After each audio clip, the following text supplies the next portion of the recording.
Well, since our last interview, I did an interview with Trapler Ross. Yeah.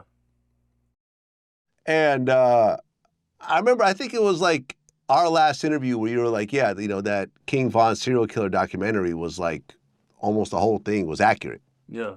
which actually got me kind of interested in the whole thing.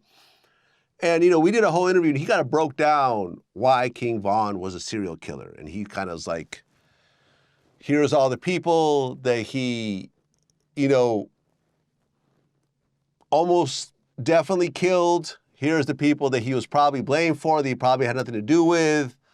And he kind of like broke it down to the point where it was like, after a lot of these murders would occur, King Von would jump on Twitter and make little snide comments kind of alluding to his, you know, being part of these murders in some type of way. Right.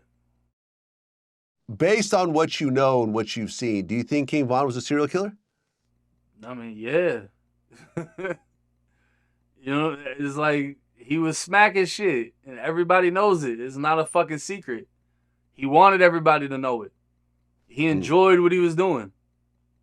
So, yeah. I interviewed Trench's News recently, and he felt that when King Von died, he was relieved. He says some people just need to be gone. Yeah. They're just causing too much chaos in these cities. He also took the stand in the FBG Duck O Block 6 trial. And also, we talked about the fact that he did cooperate with the feds and he was a paid informant. I mean, he denied getting paid, but it is what it is.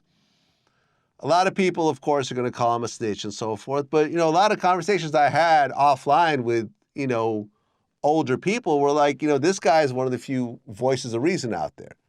Like, you don't really want people out there killing people constantly and glorifying it.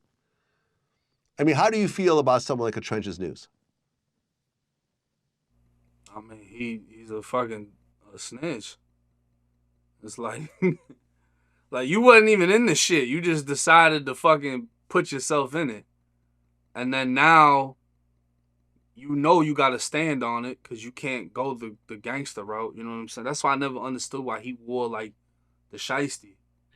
Because everybody that wears that mask, they wear it for the image of, you know what I'm saying? Shooters is wearing that shit. Motherfuckers that's hiding from their ops is wearing it. You wearing that shit because you in disguise because you trying to be fucking Batman in Chicago. So it's like, now you got to stand on it. And now I feel like he's just doing the whole, there's going to be a crowd that sympathizes with me and what I'm saying. And he's entertaining that crowd. I mean, look, man, I'm 50. I'm going to be 51 in a couple of weeks. A lot of this stuff, when it comes to cooperating, people group it into one thing, but the way I view it is that there's different levels to this. If you and I get caught in a crime and I tell on you to try to walk away free, I consider that snitching.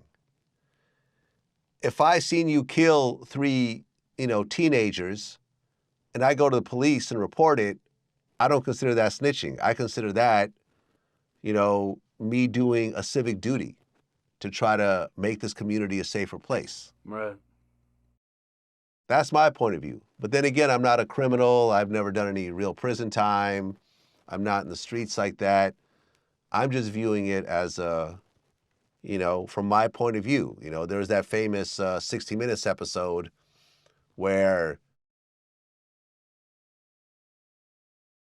Cameron gets asked whether he would call the police if there's a serial killer next door, and he said no, he would move. Yeah. To me, that's crazy. Well, I think this is an important thing with that, right? You can do your civic duty. Just don't feel no type of way when you get called a snitch. And that's the thing, that's the problem, is motherfuckers will be like, no, I'm doing my civic duty, but I'm not a snitch. You either are or you aren't. You know what I'm saying? So a lot of people will agree with what you just said, but they don't want to have that title. and that's what the fuck comes with that title. Like, you know, he was apparently close with Duck and felt like he Yeah, owed it to Duck to cooperate. Well, yeah, I ask myself this: would Duck fuck with you if he knew you cooperated? yeah. So it's like, you know, when Duck died, a lot of shit changed for the people associated with him. You know what I mean? And basically his whole camp fell apart. Well, yeah. I mean, look, I interviewed FBG Butter about this whole situation, and with the Trenches News interview, it's not like Trenches News was like a 9 to 5 guy who just happened to witness some stuff. He was actually mixed up in some of this stuff. He'd been shot 2 times. He had robbed people before. He had been involved in various crimes. And at one point, he just said, well, I think for him, it seemed like the turning point was like when he got shot up and he got put in a wheelchair. A lot of people who he felt should have been there for him all turned his back, on him. His girl ended up robbing him and leaving him. All the so-called homies that were supposed to ride for him, none of them wanted any piece of the problem. And I think he just looked at the whole situation and said, a lot of this loyalty and respect and affiliation that I thought that I could stand on when things go bad for me are all lies. Yeah, it's a facade, but everybody knows that. Yeah. You know that when you're in it. So it's like to use that as justification for you turning into what you turned into. And then, I mean, he was doing the YouTube shit before he got exposed. So it's not like he just came out and said, hey, I'm Batman in Chicago. Like, he was trying to act like he was still in some shit and just really connected to everything. But then he got exposed and he had to stand on it. Yeah. So it's like, I don't know, dude. I don't feel no type of fucking way about him. You know what I mean? But it's just whatever. Well, look, man, I mean, I remember my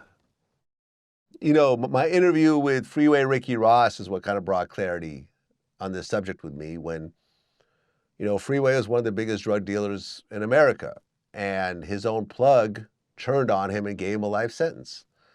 And in the beginning, he was angry. He was like, how could this guy do this? We made hundreds of millions of dollars together, whatever. And then one day he woke up and said, snitching is part of crime. I can't get mad at it. I just have to accept it and try to work my way out of it. Right. The end. And, he worked his way out of it. He got his life sentence tossed out. He did whatever, 20 years, and now he's out being a regular business person. Not doing any crimes, nothing. And I think that people need to just sort of accept that. Like, if you're going to decide to do crimes and you're going to involve other people, there's a very high chance, a 80, 90% chance that they're going to turn against you. And they're going to tell on you. Right. And that's it. And you could get mad at it and you could call people names, but they're going to tell on you. People around you are going to tell on you. If you try to involve as few people as possible, because, I mean, look at BMF.